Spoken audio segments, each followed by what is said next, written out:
నమస్తే, నా పేరు doctor N Subrahmanyam, Ayurveda specialist, Amrutham ayurvedic hospital, Hyderabad. బలహీనత బలహీనత బలహీనత నాకు ఎనర్జీ ఉండడం లేదండి. చాలా బలహీనంగా ఉంటాను, ఎప్పుడూ నీరసంగా ఉంటుంది, ఏ పని చేయబుద్ధి కాదు, పడుకోవాలనిపిస్తుంది. ఈ బలహీనత నుంచి ఎలా బయటపడాలి, అసలు మంచి శక్తి రావాలంటే ఏం చేయాలి, మంచి ఉత్సాహంగా ఉత్తేజకరంగా ఉండేటట్టు చేయాలంటే మాకు ఏవి అందుబాటులో ఉన్నాయి చెప్పండి అని అంటున్నారు. ఇది చాలామంది ప్రేక్షకుల నుంచి వచ్చిన ప్రశ్నలకే నేను ఇక్కడ సమాధానంగా చెప్తున్నానండి. ఈ బలహీనత ఎందుకు వచ్చింది అనే దాన్ని మీకు మీరే శోధించుకోవాలి. మీకు సరిపడినంత రక్తం ఉందా, మీ యొక్క ఆహారం సక్రమంగా జీర్ణమవుతుందా, సమయానికి ఆకలి వేస్తుందా, విరేచనం సక్రమంగా అవుతుందా మీరు గమనించండి. ఇవన్నీ సక్రమంగా ఉన్నప్పుడు మీకు బలహీనత వచ్చే అవకాశాలు లేవు. మీ ఆహారం సక్రమంగా జీర్ణం కాకపోతే, మీ యొక్క పోషకాహారం సక్రమంగా మీ శరీరానికి శోషణ జరగకపోతే మీకు బలహీనత వస్తుంది. రెండవది, మీ మోషన్ అంటే మీ మలాలు లోపల శరీరంలో పేర్కొన్న మలాలన్నీ కూడా సక్రమంగా బయటకు వెళితేనే మీకు బలహీనత తగ్గుతుంది. ఇక ఈ రెండు మీరు చేస్తున్నారు, అవి కూడా బాగున్నాయండి అంటున్నారు. మరి తర్వాత మళ్ళీ అయినా సరే నాకు బలహీనత వస్తుందండి, చాలా బలహీనంగా ఉంటున్నాను, నీరసం ఉంటుంది, ఎప్పుడు నీరసంగా పడుకోవాలనిపిస్తుంది అంటున్నారంటే మీరు తగిన పోషకాహారం తీసుకోవడం లేదు. మరి పోషకాహారాలు ఎక్కడున్నాయి? మీరు మంచి చాక్లెట్లు తింటే అవుతుందా, లేదా మంచి బిస్కెట్లు తీసుకుంటే అవుతుందా, మంచి స్వీట్లు తింటే బలం వస్తుందా? మనకు బలం ఎక్కడ ఉంటుంది? ప్రకృతిలో ఎక్కువగా గింజధాన్యాల్లోనూ, కూరగాయల్లోనూ, ఆకుకూరల్లోనూ మీకు బలం ఉంది. తర్వాత మాంసాహారం అలవాటు ఉండే వాళ్ళకి మాంసాహారం ద్వారా కొంతవరకు వస్తుంది. అయితే వీటికంటే ఈ వెజిటేరియన్ ఫుడ్తోనే ఎక్కువ పోషకాలు అందుతాయి. ఇక్కడ మీరు వాటిని సహజ సిద్ధంగా స్వీకరించాలి. ఎలాగా? గింజధాన్యాలను మీరు ఉడికించి దానికి ఏదో మీకు రుచి కోసం ఒక మసాలా లాంటివి కలిపి వాటి తినాలి. అవి బాగా నమిలి తినాలి, బాగా జీర్ణమయ్యేటట్టు చూసుకోవాలి. అలాగే ఆకుకూరలు ప్రతిరోజు మీరు మినిమం ఒక 40 గ్రాములైనా ఆకుకూరలు తినగలిగేటట్టు ఉండాలి. అవి మీకు కావాల్సిన మైక్రో న్యూట్రిషన్స్ని మీకు అందించి మీరు తీసుకున్న ఆహారంలోని పోషకాలను సక్రమంగా శోషింప చేసుకోగలిగే శక్తిని కలిగిస్తుంది.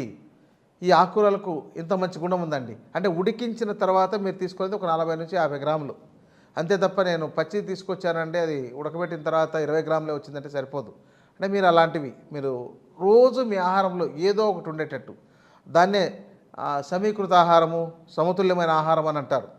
తర్వాత గింజలు, ఇప్పుడు శనగలు కావచ్చు, పెసలు కావచ్చు, బొబ్బర్లు కావచ్చు, మెంతులు కావచ్చు, సజ్జలు కావచ్చు, జొన్నలు కావచ్చు, వీటిని మొలకెత్తించి కానీ లేకపోతే నానబెట్టి ఉడికించి కానీ తీసుకోండి. తర్వాత డ్రై ఫ్రూట్స్ మనకు అందుబాటులో చాలా వరకు మనకు సీజనల్గా వస్తుంటాయి. వేరుశనగలు, అలాగే బాదాం, కాజు, ఇట్లాంటివన్నీ మనకు అందుబాటులో ఉన్నాయి. కానీ బాదాం ఈ సౌత్ ఇండియాలో మనకు బాగా దొరకదు, ఇది మనం నార్త్ ఇండియా నుంచి వచ్చిన వాటిని తీసుకోవాలి. కానీ మనకిక్కడ లభించే వాటిల్లో యస్య దేశ ప్రసూతస్య తస్యం తచ్చౌషధం హితం అని చెప్తున్నారు ఆయుర్వేద శాస్త్రంలో. అంటే మీరు నివసించే ప్రాంతంలో ఏవే ఉన్నాయో వాటిని తీసుకోండి. అంటే మీ చుట్టుపక్కల అందుబాటులో ఉండేవి. మరి మీరు ఎప్పుడైనా మునగ గింజలు తీసుకున్నారా? అది వగరగా ఉంటుంది, తినడానికి రుచికరంగా ఉండదు. కేవలం పచ్చిగా ఉన్నప్పుడు కూరల్లో వండుకొని తింటేనే బాగుంటుంది.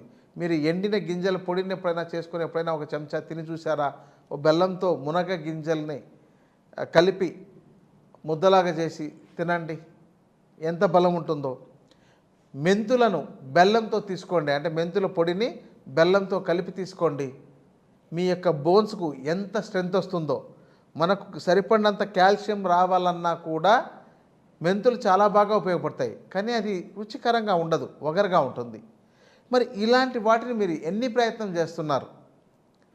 ఎప్పుడు చూసినా రొటీన్ ఆహారం ఏంటి? ఉదయం ఇడ్లీ, ఆ రైస్తో తయారు చేసింది, మధ్యాహ్నం భోజనం రైస్తో తయారు చేసింది, సాయంత్రం చపాతి లేదా పూరి, మరి అది గోధుమలతో తయారు చేసింది. రైసు, గోధుమలు ఈ రెండిటి యొక్క పోషకాలు ఒక 4% తేడాతో దాదాపు సమానంగా ఉంటుంది. మరి ఇదే ఆహారాన్ని అతిగా రొటీన్గా తింటున్నారు.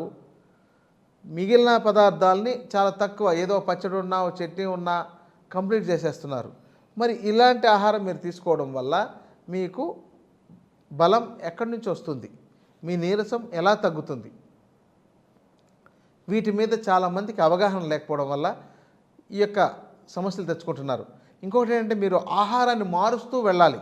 మాకు తోటకూర పాలకూర దొరుకుతుందండి, అవి రెండే వాడతాం, ఇంకేవి వాడమండి అని చెప్పేటవాళ్ళు చాలామంది ఉన్నారు.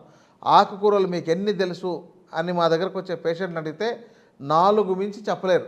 తోటకూర, పాలకూర, మెంతికూర, గోంగూర, ఇంతే. ఇక ఒకటో రెండో కొంచెం ఎంతో కొంతమందికి తెలుసు. మనకు అందుబాటులో 300-400 రకాలు మనం ఉన్నాయి. మరి ఎంతమంది తెచ్చుకుంటున్నారు? గలిజేరుని తీసుకొచ్చి ఆకుకూరగా అప్పుడప్పుడు వండుకొని తింటే మీ కిడ్నీలు బాగా శుభ్రపడి కిడ్నీలు బాగా పనిచేస్తాయి. అలాగే కొండపిండి కూరను మీరు తీసుకువచ్చి వండుకొని తింటే మీ యొక్క కిడ్నీల్లో పేరుకున్న మలినాలన్నింటినీ బయటికి పంపిస్తుంది. అంటే దాంతో పేరుకున్న స్టోన్స్ లాంటివి, కిడ్నీ స్టోన్స్కు చాలా అద్భుతంగా పనిచేస్తుంది. మరి ఎంతమంది వాడుకుంటున్నారు? రేల పువ్వులను, రేల ఆకులను తీసుకొచ్చి మీరు వండుకొని తింటే మీ యొక్క జీర్ణ వ్యవస్థలోని మలినాలన్నింటినీ చాలా బాగా బయటికి పంపిస్తుంది. మరి ఎంత వాడుకుంటున్నారు? అసలు రేల పువ్వులు వాడుతారా అనే ప్రశ్న అడుగుతారు.